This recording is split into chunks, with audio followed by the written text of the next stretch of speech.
Assalamualaikum warahmatullahi wabarakatuh. Kali ini kita akan belajar materi IPS kelas 8 tentang kedatangan bangsa Barat ke Indonesia. Sebelum kita memulai pelajaran hari ini, marilah kita mengucapkan bismillah terlebih dahulu. Bismillahirrahmanirrahim. Nah, teman-teman, hari ini kita belajar tentang kedatangan bangsa Barat ke Indonesia. Kedatangan bangsa Barat ke Indonesia tidak terlepas dari situasi di Eropa. Sebelum melakukan ekspansi atau penjajahan ke daratan Asia sekitar permulaan abad ke-15 Eropa. Pusat perdagangan di dunia berada di tangan dunia Islam di bawah kekuasaan bangsa Turki Utsmani. Daerah perniagaan berada di sekitar Laut Tengah dan Konstantinopel merupakan pintu dari terciptanya perdagangan antara orang-orang Asia dan bangsa Eropa. Namun, orang Eropa memiliki keunggulan dalam bidang teknologi tertentu, salah satunya adalah dalam bidang pelayaran atau navigasi. Latar belakang kedatangan bangsa Barat ke Indonesia. Yang pertama adalah terjadinya Perang Salib, kedua jatuhnya Konstantinopel ke tangan Turki Utsmani ketika penjelajahan samudra, meliputi teori heliosentris dari Copernicus, kisah perjalanan Marco Polo, penemuan hal baru, dan misi 3G. Terjadinya Perang Salib. Perang ini terjadi dengan melibatkan orang-orang Kristen Eropa yang berhadapan dengan orang Turki Seljuk dan orang-orang Arab. Disebut Perang Salib karena pasukan Kristen menggunakan tanda salib dalam pakaian mereka.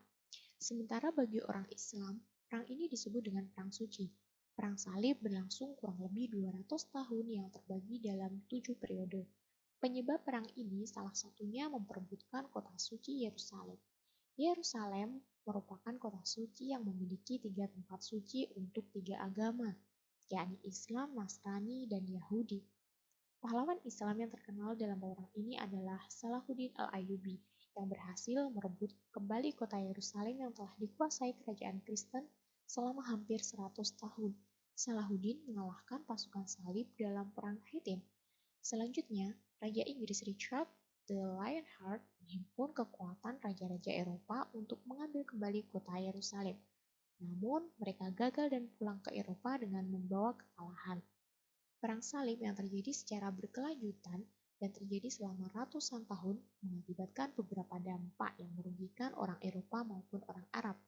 Dampak itu antara lain, yang pertama adalah jalur perdagangan Eropa dan Timur Tengah menjadi terputus. Apalagi dengan dikuasainya Konstantinopel, maka para pedagang Eropa mulai mencari jalan lain untuk mendapatkan rempah-rempah secara langsung. Kedua, bangsa Eropa mulai menyadari ketertinggalan peradabannya. Bangsa Eropa mulai mengetahui kelemahan dan ketertinggalan mereka dari orang-orang Islam dan Timur, sehingga mereka mencoba untuk mengejar ketertinggalan itu dengan pengembangan iptek secara besar-besaran. Adanya motif ingin menguasai jalur perdagangan, karena mereka merasa kalah dari orang Muslim dalam peperangan di dunia Timur, maka dengan itu mereka ingin menguasai jalur perdagangan. Yang kedua adalah jatuhnya Konstantinopel ke tangan Turki Utsmani.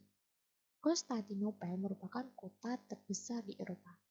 Pada awalnya, bangsa-bangsa Eropa memperoleh rempah-rempah di Asia, termasuk dari Indonesia melalui para pedagang Muslim yang banyak berdagang di kawasan Laut Tengah. Akan tetapi, semua itu berubah pada tahun 1453 ketika Khalifah Utsmaniyah yang berpusat di Turki berhasil menguasai Konstantinopel yang sebelumnya merupakan wilayah kekuasaan kerajaan Romawi Bizantium. Jatuhnya Konstantinopel ke tangan Turki Utsmani yang dipimpin Sultan Muhammad II menimbulkan kesulitan bagi bangsa-bangsa Eropa, terutama dalam bidang perdagangan. Oleh karena itu, bangsa-bangsa Eropa mulai berpikir untuk mencari daerah penghasil barang-barang yang dibutuhkannya, terutama rempah-rempah secara langsung. Ketiga adalah penjelajahan samudra. Faktor yang mendorong bangsa Eropa melakukan penjelajahan samudra antara lain yang pertama adalah adanya teori heliosentris dari Copernicus. Teori heliosentris dari Copernicus yang menyatakan bahwa bumi itu bulat mendorong kawan-kawan Copernicus ingin membuktikannya. Salah satunya ialah Ferdinand Magellan, pelaut pertama yang berhasil mengelilingi dunia dan membuktikan bahwa bumi memang bulat, serta laut-laut di bumi saling berhubungan. Teori ini membantah teori geosentris dari Ptolemeus yang menyatakan bumi datar. Kedua, kisah perjalanan Marco Polo. Marco Polo merupakan seorang pedagang Italia yang menjelajah hingga ke Cina. Kisah perjalanan Marco Polo ke Dunia Timur atau Cina yang tertuang dalam buku yang ditulis oleh temannya Rustichello yang berjudul The Travel of Marco Polo. Selama ratusan tahun, catatan perjalanan Marco Polo ini menjadi sumber informasi tentang Cina bagi bangsa Eropa. Yang ketiga adalah penemuan hal baru. Penemuan kompas, mesiu, navigasi, peta, peralatan pelayaran. Nah, penemuan-penemuan benda baru tersebut semakin membantu dalam melakukan penjelajahan samudra, karena kompas sebagai penunjuk arah, navigasi, dan peta juga sebagai penunjuk arah dan ilmu melakukan pelayaran secara lebih modern, serta mesiu yang membantu dalam berperang. Yang keempat adalah misi 3G, yakni Gold, kekayaan, Glory, kejayaan, dan Gospel, menyebarkan agama Nasrani. Kedatangan bangsa barat ke Indonesia, ada 3 bangsa barat, yakni Portugis, Spanyol, dan Belanda. Ternyata perkembangan ilmu pengetahuan juga turut andil dalam latar belakang kedatangan bangsa barat ke Indonesia.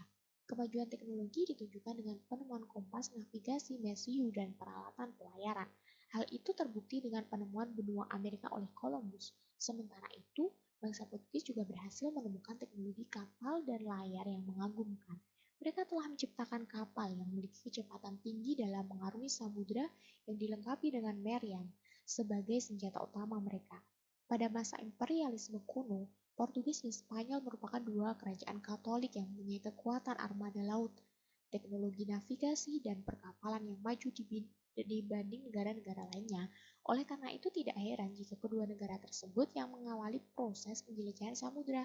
Indonesia yang merupakan salah satu penghasil rempah-rempah yang berharga mahal di Eropa, kemudian menjadi incaran para negara penjelajah samudra dari Eropa untuk datang ke Indonesia dan membawa rempah-rempah ke Eropa.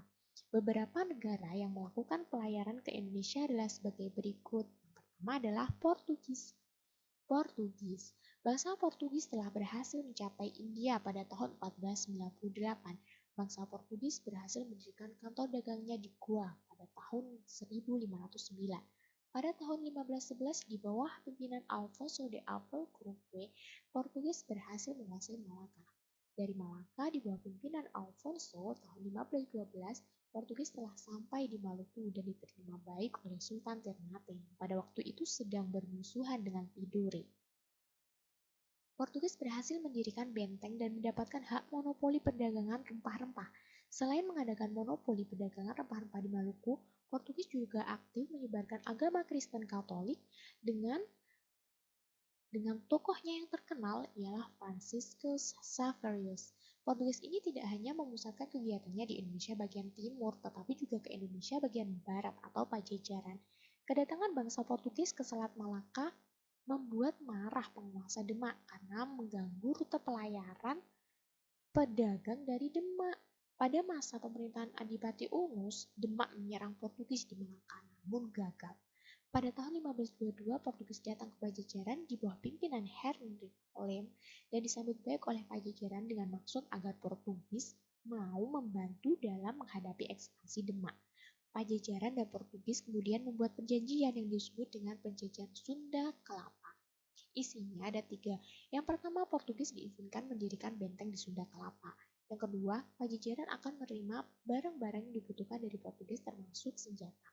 Yang ketiga, Portugis akan memperoleh lada dari Pajajaran menurut kebutuhannya.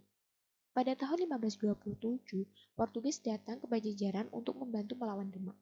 Namun dalam faktanya, kerajaan Pajajaran berhasil dikalahkan oleh Demak dengan ditandai perebutan Sunda Kelapa dan diganti namanya menjadi Jayakarta. Selain berhasil mengalahkan Pajajaran, Demak juga berhasil mengusir Portugis dari Pulau Jawa. Dan bangsa barat yang kedua adalah Spanyol.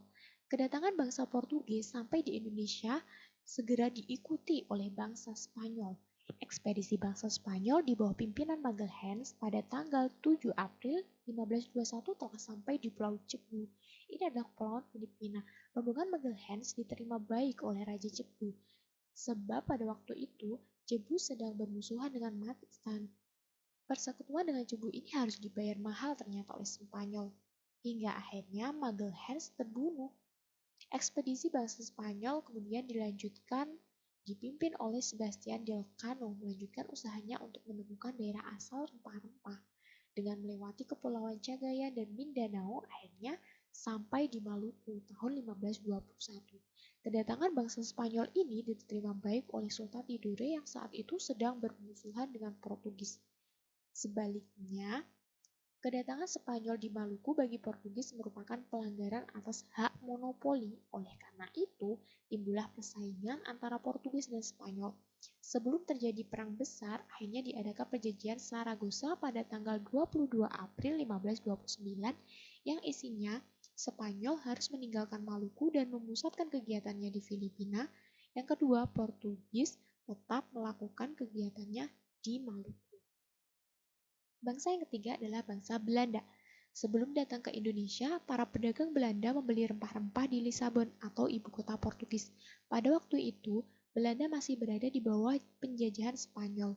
Mulai tahun 1585, Belanda tidak lagi mengambil rempah-rempah dari Lisabon karena Portugis dikuasai oleh Spanyol.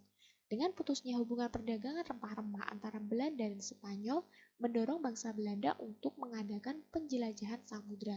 Pada bulan April 1595, Belanda memulai pelayaran menuju Nusantara dengan 4 buah kapal di bawah pimpinan Cornelis de Houtman. Dalam pelayarannya menuju ke timur, bangsa pada saat itu Banten berada di bawah pemerintahan Maulana Muhammad.